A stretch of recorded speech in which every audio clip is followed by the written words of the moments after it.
Perkenalkan, kami dari kelompok 4 yang beranggotakan Gustina Wulandari, Mutia Atikah, Rahyu Putri Andriani, dan Wiladah Tulfitri akan membahas mengenai dimensi pengetahuan tentang statistika.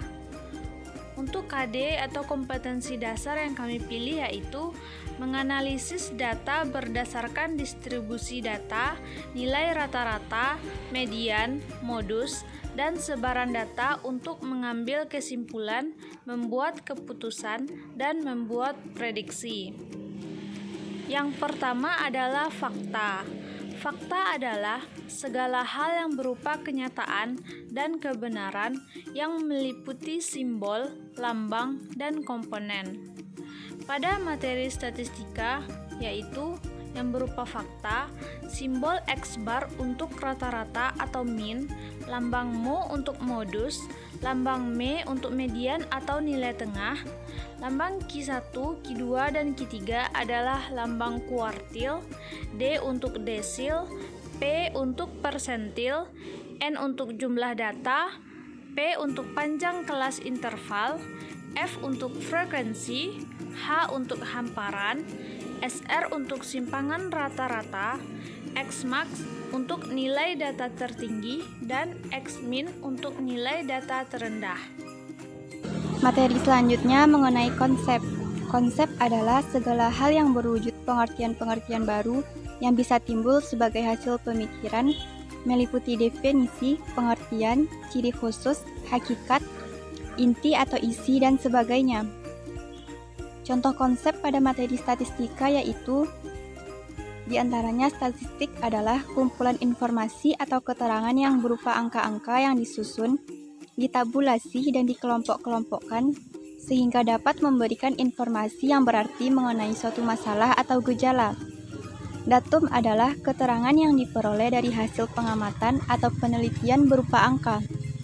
Data adalah kumpulan dari datum-datum. Min ialah jumlah seluruh data dibagi banyaknya data. Median atau nilai tengah adalah nilai data yang berada di tengah setelah data diurutkan dari yang terkecil. Modus adalah data yang sering muncul atau nilai data yang mempunyai frekuensi terbesar.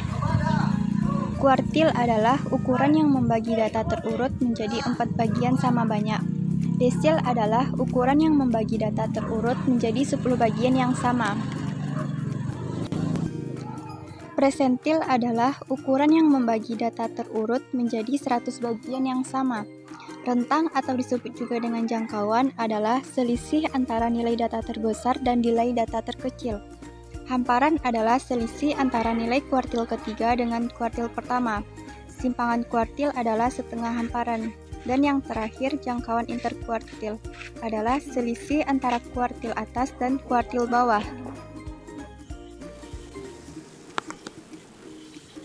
Baiklah, saya Wiladah Tulfitri akan melanjutkan materi dari rekan saya sebelumnya.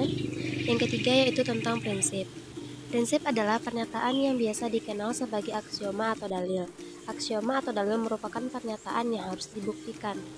Contohnya pada materi statistika yaitu yang pertama rumus rata-rata atau min, di mana rumus rata-rata itu adalah X bar sama dengan jumlah semua nilai per banyaknya data atau X bar sama dengan sigma X per N.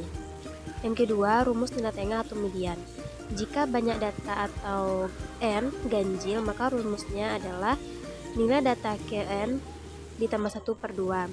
Jika banyaknya data atau N itu genap, maka rumusnya min sama dengan setengah dikali nilai data Kn per 2 ditambah nilai data Kn per 2 ditambah 1. Selanjutnya, rumus modus. Modus itu MO atau mol sama dengan LO ditambah L0 ditambah D1 per D1 tambah D2 dikali P. P itu adalah panjang kelas. Selanjutnya itu rumus kuartil, di mana kuartil itu rumusnya LI ditambah 1/4 dari N dikurang sigma F per F dikali panjang kelas. Rumus desil yaitu DI sama dengan LI ditambah 1/10 dari N dikurang sigma F per F dikali panjang kelas. Selanjutnya yaitu rumus persentil, di mana rumusnya PI sama dengan LI ditambah 1/100 dari N dikurang sigma F per F dikali panjang kelas. Selanjutnya rumus rataan kuartil, di mana rumusnya setengah dari Q1 ditambah Q3. Kemudian rentang atau jangkauan, di mana rumusnya X max dikurang X min, atau data terbesar dikurang data terkecil. Selanjutnya simpangan kuartil, di mana rumusnya setengah dari H, atau sama dengan setengah dari Q3 dikurang Q1. Selanjutnya yaitu simpangan rata-rata, di mana rumusnya SR sama dengan sigma dikali mutlak dari XI dikurang X bar per N. Materi selanjutnya mengenai prosedur. Prosedur meliputi langkah-langkah secara sistematis atau berurutan dalam mengerjakan suatu aktivitas dan kronologi suatu sistem. Contohnya, dalam suatu kelas yang terdiri dari 40 siswa, 39 siswa mengikuti ujian matematika dengan nilai rata-rata 7,5. Ica izin tidak mengikuti ujian karena sakit. Keesokan harinya, setelah Ica masuk sekolah, ia mengikuti ujian susulan. Ketika nilainya keluar, ia tidak mau memberitahu kepada temannya, tapi nilai rata-rata kelas naik sedikit menjadi 7,53. Berapakah nilai Ica? Nah, untuk menjawab contoh soal tersebut, perhatikan langkah-langkah dalam jawabnya. Pertama, carilah nilai sigma X awal tanpa Ica. Dicari melalui X bar sama dengan sigma X per N. X bar itu yaitu rata-ratanya 7,50. Kemudian N sama dengan 39, sedangkan sigma X itu yang akan kita cari. Kemudian kita substitusikan, diperoleh nilai sigma X sama dengan 292,5.